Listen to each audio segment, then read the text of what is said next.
Hello, everybody. Today, I kind of wanted to do a video that talked about the differences between professional cameras and kind of like your entry-level cameras. So, in my hand right here, this is a Blackmagic camera that is typically right around $2,500, give or take, with everything. Starting out, just the package itself. That's not including the lenses or the cage or any of the extras that goes with it. Now, a camera like this is great if you know what you're doing and you have the skills to operate this camera. This camera is fantastic. I love it. I use it. It's a great camera. I have had a lot of questions regarding what a person should get started with if they're going to get into videography or if they're going to get into any of these types of things. For me, when I first started on this simple phone. I think the phones that are out now, the technology that's with it, I mean, phones are hard to beat. I mean, really, they are. When you see a piece of equipment like this, if you don't know what you're doing, this will beat it just about every other time. I mean, with this, with the phone, I can just come out, I can shoot, I can point, I basically get good sound. Everything works right off the rip. Now, the problem with a phone, and why doesn't everybody use a phone whenever it comes to doing their videos and their stuff? Because, quite frankly, it looks amateur. When you show up to a shoot and I have to film, let's say I'm doing a documentary, or if I'm shooting down at the courthouses, or if somebody wants me to, shoot their event, or anything that goes into where people are watching us, the most professional thing that you can do is have the equipment that you need to look the part of what you're doing. That's kind of like a pre-written, you just have to. I mean, you could show up with phones and I promise you it'll be the last job that you get. Nobody wants to hire you after that. So for anybody that's trying to get into being a videographer, this is overkill. If you're shooting a movie, a documentary, something like that, and you know what you're doing and you need these things, by all means, this is a fantastic camera. It's great, and everything everything that comes with it, the bells and the whistles that goes with this, you can kit it out the way that you want to do it. So that means you can add your rails, you can add a slider positioner, you can add your handles, you can add microphones that go onto the top of this. You've got battery packs and battery powers that goes with this. So I'm going to explain my reasons why I say that a phone is okay, but it doesn't hold a candle to this. And I'll explain why. With a phone, you cannot take out the battery that's in this. Now, you can add extra mounted battery packs, and you can add extra little things like that. But again, now you're starting to get into the realm of building versus just using the thing that you have, right? So with most cameras, the things that you need is you need a removable battery that allows you to continue recording for longer periods of time. You need lenses that allow you to basically adapt on the fly for different things that happen.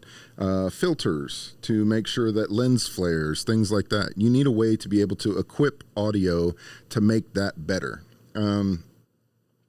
All of these are modular and makes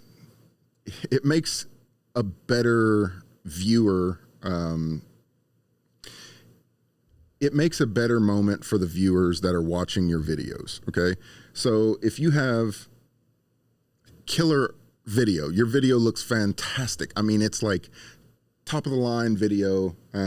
You've got all the best stuff, but your audio is garbage, but your video looks fantastic. I mean, I'm talking, 8K, whatever, 16K, doesn't matter, whatever the new thing is that they're trying to sell you. If your video looks fantastic, but your audio is bad, nobody's going to watch it. Nobody cares. Nobody cares. They will literally pass you so quickly. But on the other hand, if you have terrific audio, that's just fantastic, but your video is not great, at least people can hear you and they will continue to watch most times, even if your video is lacking. And that's kind of weird for a person who's a videographer or a photographer or podcaster, you know, like it's kind of counterintuitive because you hear all of these things like, oh, you need to have this camera and this lens and this camera and this lens, and that's what they try to sell you. And I wish that they tried to sell you the audio parts that you need first to get clear audio, and then go towards the camera so you could build up progressively. But you know, it's all marketing. So for anybody that's wanting to become a videographer, I think that you need to have a certain little, I think that there needs to be a starter course that you should go through that should give you all of the tools that you need without having to spend an arm and a leg to get something like this. So there's different starting points. Okay. So for this, right, you've got cinematic lenses. People think that, oh, you got to have that cinematic new anamorphic. It's going to be fantastic. That will make my videos so good that everybody buys them. That's not what is going to get you any of that. I mean, honestly, it's not. If you know your craft and you know your stuff, then yes, these things can help you. And yes, they can offer a certain a look, an aesthetic look to your videos. That's fantastic. I mean, don't get me wrong. There's some really cool stuff that goes with that. And if somebody sees you, like let's say you are at an event and you're the one recording and somebody sees you and they walk up and they're like, man, that camera you're using is just fantastic. That thing looks amazing. Like that's like a spaceship or something. Like that is a good feeling. And people do kind of gravitate towards that. And they're like, oh, they can see you walking with this and say, oh, okay, this man or, you know, or lady knows their business. They know what they're doing with that camera. Cause it just you kind of have to, you know, if you're going to build this, you really do need to know where the parts go to and what it does. But that doesn't necessarily mean that everybody does. I mean, you could build something like this and not have a clue what you're supposed to do with it, where you're supposed to put it, none of that. So that goes with the job, I guess. So basically what I'm saying is that when you get into this, there is ways that you can make this better that doesn't require to break your bank. You don't have to buy all the bells and whistles that they have. If you're not going to go shoot out in space or underwater or any of these other things, you don't really need a lot of these extras that come with this stuff. I mean, when I get to a shoot, sometimes, you know, time management. Okay, like let's go into a thing. Time management is massive in videography, photography, or any of these. Like you need to know what you're doing at what times, and you need to be able to get there early enough to set up, to shoot. Sometimes you have tripods, you've got lights that you have to set up. There's all kinds of different things and reasons why your timing has to be crucial. And that's a big factor in this. So one more thing, anything that's on this has potential to fail.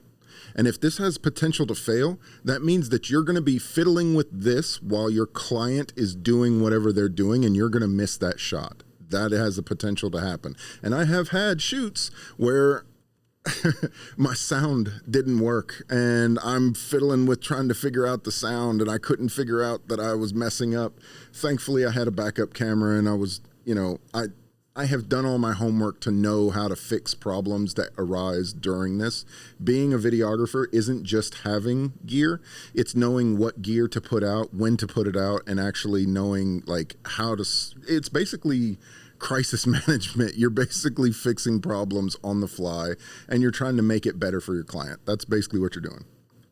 If I was going to suggest something for people that are getting into videography, it would not be trying to sell them a cinema camera that costs the price of a car, right? Like that's not where I think you should start. There's way cheap options. This is my kit that I take with me everywhere, and it has one of the simplest little cameras ever inside. This typically costs about $300 or $400. So you can get these now probably $150, $200 on Craigslist. I mean, and they're fantastic. This does everything you need. You whip it out, you point, shoot, and you know you're good to go. You get yourself a nice little tripod to put on this, and this thing is golden. Like, you don't have any lenses to worry about. Has really good audio right off the rip. Most times I'm using my little Rode for audio. They're fantastic. They do all the things that I need them to do. I'm not endorsing, I don't endorse any of these different companies. If they'd like to send me stuff to test and to do stuff, that's totally fine, but I don't endorse any of these companies. I have a media business, and I use all of this gear on a daily. So knowing what works and what doesn't is kind of a big issue, you know. With everything, this is a larger version of the one that you just saw, and it goes in my bag. This goes in my kit every day. This goes with me everywhere. This is my camera of choice. If I have to go shoot, at a place, I don't want to fiddle with stuff. I don't want to worry about something failing on my camera, and there's a reason why I didn't get the shot, because I didn't have the stuff needed to get the shot. So this is simplicity in itself. You know, there's so many iterations of this. This is 4K. It does all of the stuff that your big cinema cameras can do. It's half the price of what my movie cameras can do. I have big Blackmagic cameras over here. You can see I've got Blackmagic cameras over here. I've got other cameras that are really good cameras, but the problem is that all of them have the same drawbacks. They have a lot of things, bells and whistles, that require you to learn all of this stuff to get them to work properly. And if one little thing fails on them, you're going to miss your chance, your opportunity, and you're just not going to have a very good shoot. So with something like this, I get to the place and I literally put it on a tripod, whip this sucker out, and I put my microphone on top, and I can hit play, and I'm good. I could set up in less than 30 seconds. I mean, realistically, that's what you want. I typically don't ever. And the reason why I love this is because dual slot cards. I mean, you put 2 cards in here, so you have redundancies just in case one fails, or if you want to take pictures with the second. It just depends on whatever you're setting up or what you're doing. But typically, I like to use things that have redundancies and that are trying to help me get my point out. If you're getting into this, I think you're getting into a field that requires you to do all the research you can to make this better for yourself and for your client. At the end of the day, everything comes out to what can you offer your client that others can't, because that's realistically where you separate different videographers and photographers that are doing the same job that you're doing. What makes them better or worse for what they're trying to accomplish? If I come to a shoot, I think that what separates me from most of the people that I have worked with or seen is that I can troubleshoot everything, whether it be the audio, the tech, the setup, the video, the visuals, the lighting. I have a little bit of everything. So when somebody's hiring me for a job, they're hiring me for my knowledge of all the things that I have worked with and done. So I've failed a lot of things, which has made me very good at kind of being able to solve problems really quickly. So, and I'm a large guy, so I'm pretty much able to carry all of the stuff without having somebody with me. So you're just hiring me. You don't have to hire a whole team, which is kind of cool. And there's not a lot of people who can do what I can do. Now, for somebody else that's just getting into this, they could be really, really good at the tech. They just could know all the tech. That could be the thing that gets them in the door that somebody else can't beat them at. There could be somebody who's just an audio guy. Like, they are the best audio guy that's out there. They know sound better than anybody, and that is the thing that people hire them for. You know, that's the reason why they like them. You know, as you get into this job, you're going to meet lots of people who are really, really good at what they do.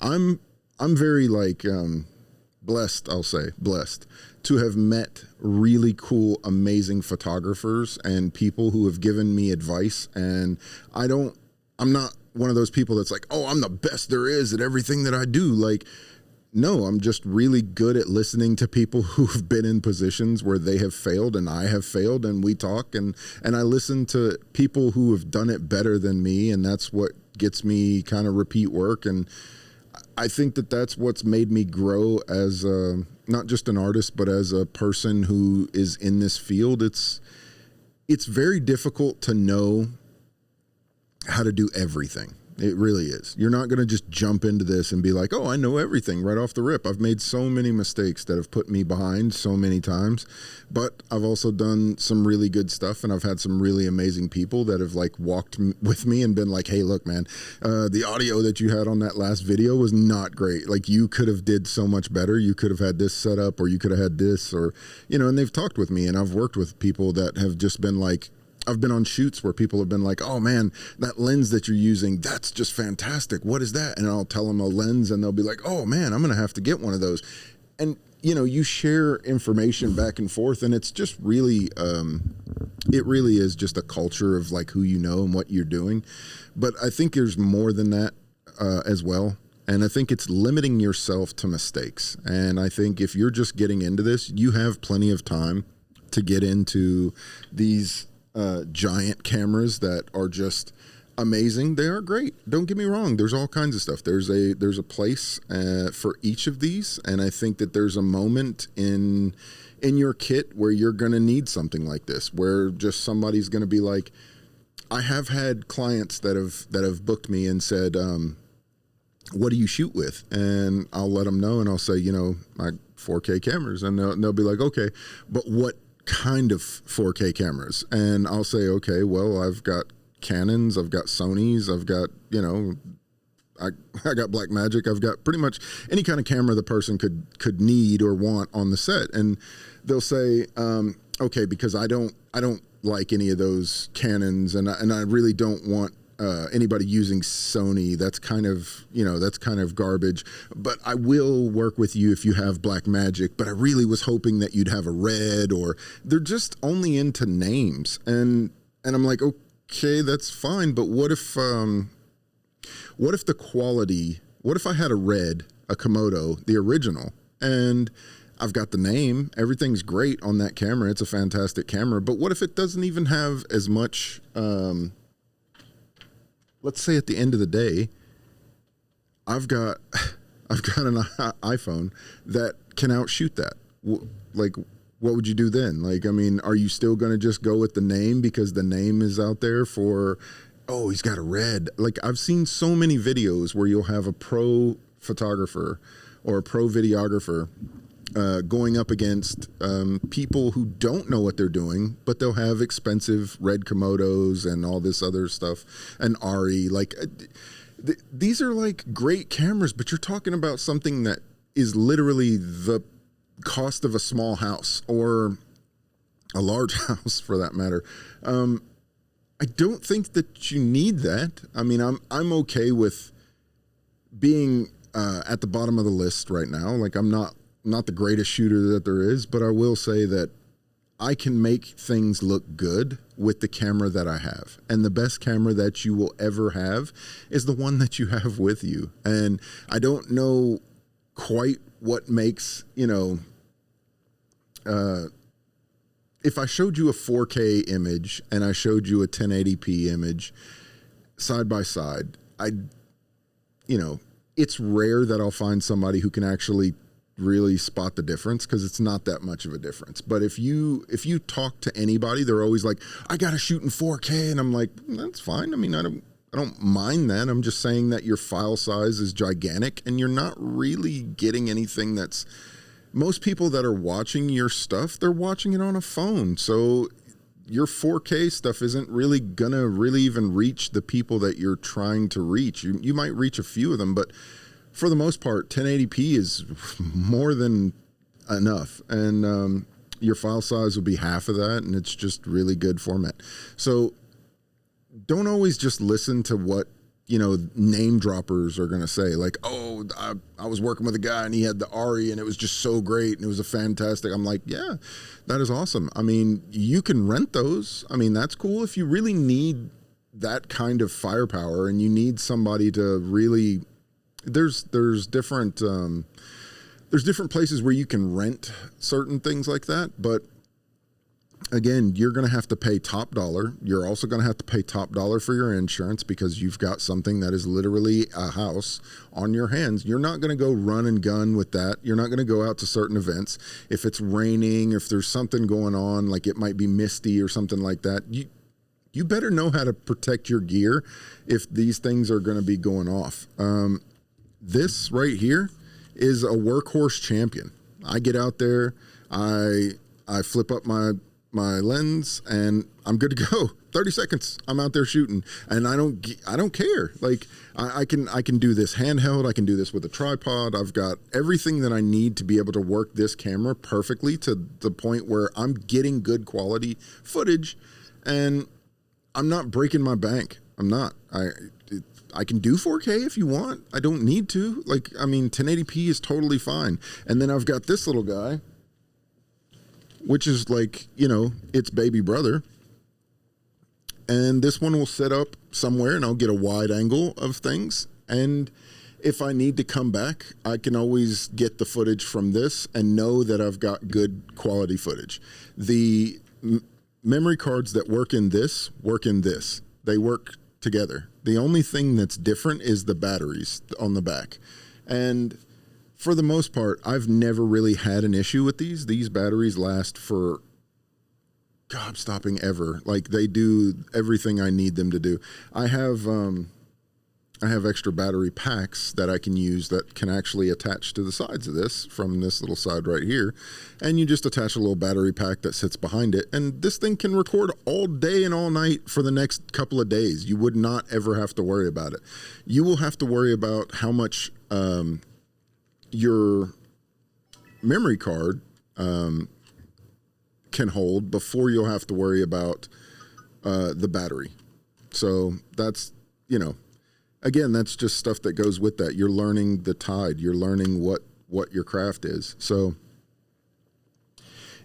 I'm going to do another video about my kit, about what I take out with me and things like that. I think there's so many people that want you to buy the most expensive gear that's out there. And like I said, my gear, I love it. It's fantastic. I work with it every day. And every day, I get jobs done. I go out and I film, and I'm doing the job. I'm doing the craft. Now, if I wanted to go out and shoot a movie, now this is something that's different. You know, that's not just a simple, you're going out to be a videographer for an event like a wedding or something like that. You're talking about something that is an actual scripted movie. So it's a tailored set. You know where everybody's going to be. You know the lighting on there is going to be fantastic. You know the sound quality is going through the booms. You've got all the things set up. Then you've got something that actually can do what it says that it's supposed to do, and that's to be a cinematic experience. So that's what you need. You need a cinematic experience for that moment. But that's very specific to that moment. If you are just starting out and all you have access to is your phone, you're still set. That's really great. You can do fantastic work with just a phone. Your phone is capable of doing so much. If you knew how many phones came before the phone that you have right now, I mean, there's so many different iterations of the phone. It has the camera lens that comes behind these is insane how many steps up that it has had.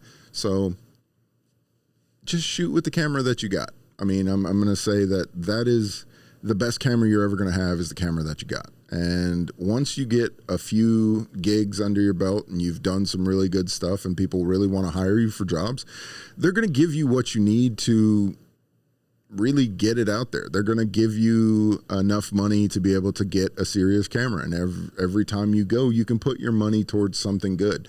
Now, I'm not telling you that you've got to put your money towards an ARRI or, a Blackmagic camera or any of these like really expensive cameras. You don't have to do that. Like I said, I've got simple cameras that do the job well, and they're workhorses and they do fantastic. And if I break one of them, I know that I can replace it without breaking my bank or having to buy a whole nother house. So those are kind of my tips for the day. If you like this and you want me to go down a list of some of the things that we use while we're on the job, just, write down in the comments that you like it and I'll put out the next video. I've got a couple other videos back you can watch. Yeah. So other than that, that's my little rant. Sorry about that.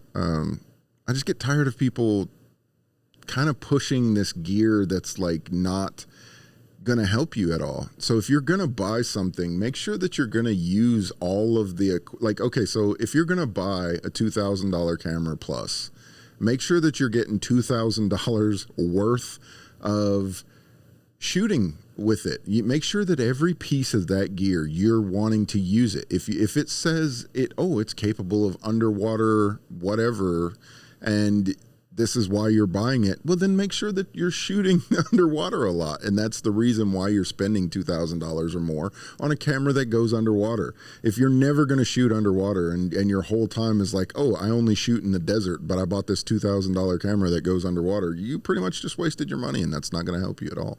So make sure that every little bell and whistle is for you, because there's so many cameras, there's so many things that are out there that are for you. You just need to know which one to go with, and do your homework. If you're going to spend that kind of money, make sure that you know that it's the camera for you, and it's going to be long lasting, and it's going to be the one that's going to work with you forever, because that's important. And yeah, just